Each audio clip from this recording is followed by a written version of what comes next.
Conférence nationale des forces vives de la nation, vous en savez quelque chose? Non, je ne sais pas trop.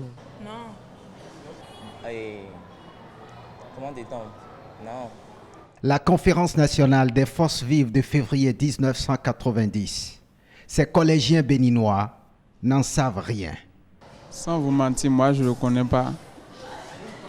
Non, moi je ne le connais pas. Certains font la confusion avec l'indépendance du Bénin. C'est au cours de la conférence qu'il y a eu l'instauration de l'indépendance. J'ai entendu parler de certains de Souza. Les aînés s'en offusquent à l'image de ce juriste.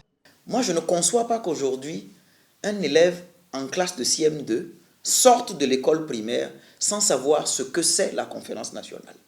Je ne conçois pas qu'on finisse la classe de 3e sans savoir qui étaient les acteurs de la conférence nationale. Je ne conçois pas qu'on ait le bac sans avoir expliqué aux élèves progressivement, en fonction du niveau de connaissance et de compréhension, qu'est-ce qu'était la conférence nationale, qu'est-ce que ça a eu comme changement. Puisque le changement a été profond. Ça a été un changement structurel, ça a été un bouleversement dans nos habitudes même de tous les jours. Il y a une chose que je regrette profondément, c'est que nous n'ayons pas institutionnalisé la conférence nationale. Ce changement majeur aura marqué la jeunesse. Elle considère les assises de la conférence nationale de février 1990 comme un déclic pour le Bénin. Le souvenir qu'on garde, c'est le souvenir que nous avons à un moment donné fait le choix clair d'une démocratie pluraliste et la liberté d'expression est devenue réalité, les droits de l'homme et aussi le choix de nos dirigeants à échéance régulière à travers des élections. Je pense que ce sont des éléments clés qui constituent vraiment l'essence de ce que l'on retient de cette conférence nationale. Mais déclic sur le plan économique, sur le plan social et surtout sur le plan politique. Considérant les dispositions pertinentes contenues dans l'allocution d'ouverture de la conférence. Au-delà de ces acquis, la conférence nationale de février n'a pas réussi à combler toutes les attentes. Quelque chose de très positif est sorti quand même, ne serait-ce que pour la paix et la cohésion nationale. Maintenant, sur les autres aspects de ce qu'on relançait le Bénin en ce moment-là, au plan politique, au plan économique et socio-culturel, le bilan aujourd'hui est mitigé. Ce multipartisme intégral qui devait nous conduire vers le développement nous a conduit dans le décor. Parce que en 89 ou 90, 91, c'était le PLPB.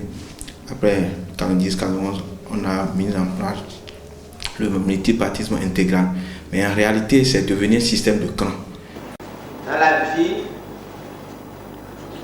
et surtout dans la vie nationale, il faut l'homme, il faut à la place qu'il faut et au moment où il faut. Sur cette option, les idées s'entrechoquent. Nous ne pouvons pas créer un parti politique comme c'était le cas dans le passé. Aujourd'hui, des partis politiques ne peuvent plus se mettre en alliance pour aller à une élection. Avant, c'était légion.